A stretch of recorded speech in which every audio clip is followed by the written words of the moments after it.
There was another incident that we actually didn't report on at the time that has really stuck with me. In hindsight, it's really made me think about whether the search was as well coordinated as we'd been led to believe by police. In the days after the initial incident at Dezi's bus, my photographer and I were in separate cars, kind of roaming around the area, trying to get pictures and a sense of the terrain. I wasn't there in the initial days of the hunt for Dezi, but I'd subbed in for my colleague Wayne around 5 days after the police officers were murdered. So I wasn't as familiar as to where exactly this bus was in this clearing outside of Porepunkah. So I was heading up Rainer Track, familiarising myself with the area, fully expecting to come to a crime scene blockade where I could go no further.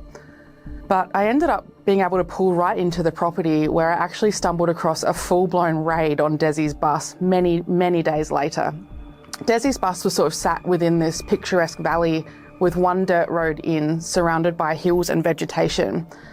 And the scene that confronted me was Special Operations Group officers. They were all stationed behind natural cover, such as boulders, bushes and ditches, all with their high-powered guns trained on that bus and the region around it.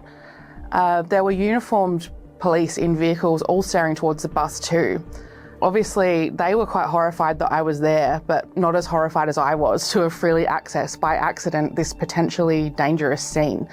One of the police officers looked at me and said, "What are you doing?" And I kind of looked back and went, "I'm leaving." And I slammed my car into reverse and raced back out of the property.